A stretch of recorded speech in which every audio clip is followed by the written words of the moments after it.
काव्या अपने छोटे से खेत में सब्जियां उगा रही थी। उसने जैसे ही कुदाल जमीन पर मारी, अचानक जमीन धंस गई।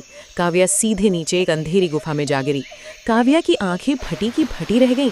वो गुफा पत्थरों से नहीं बल्कि सोने की ईंटों से भरी पड़ी थी।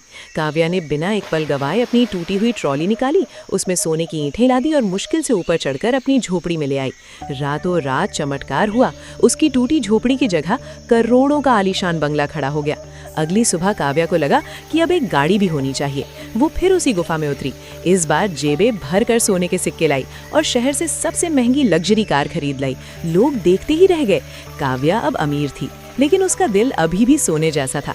उसने सोचा, क्यों ना इस खजाने से पूरे गांव की गरीबी मिटा दूं। तीसरे दिन वो फिर गुफा में उतरी और गांव वालों के लिए सोना भरने लगी। लेकिन उसे खबर नहीं थी कि उसकी लालची बड़ी बहन और जीजाजी कल से ही उस पर नजर रखे हुए थे।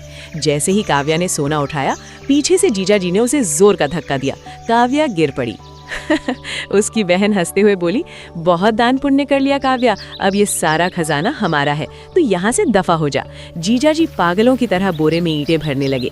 काव्या घबराकर अपनी जान बचाने के लिए रस्सियों के सहारे जल्दी से बाहर निकल गई। लेकिन जैसे ही काव्या बाहर निकली, धरती डोलने लगी। वो जादुई गुफा सिर्फ जरूरतमंदों के लिए खुलती थी, लालचियों के लिए नहीं। देखते ही देखते गुफा का मुंह बंद होने लगा। काव्या चिल्लाई, दीदी बाहर आ जाओ। लेकिन वो दोनों सोना बटोरने में इतने मग्न थे कि उन्हें कुछ सुनाई नहीं दिया। पलक झपकते ही गुफा हमेशा के लिए बंद हो गई। काव्या ने अपनी सूझबूझ से जो सोना निकाला था, उससे पूरा गांव अमीर बन गया। लेकिन लालची बहन और जीजाजी अपनी करनी का फल भुगतने के लिए उसी सोने के ढेर के साथ हमेशा के लिए दफन हो गए। मेहनती काव्या के लिए वीडियो को लाइक करें, क्योंकि दोस्तों, दूसरों का भला सोचोगे तो महल मिलेगा और लालच करोगे तो मिट्टी।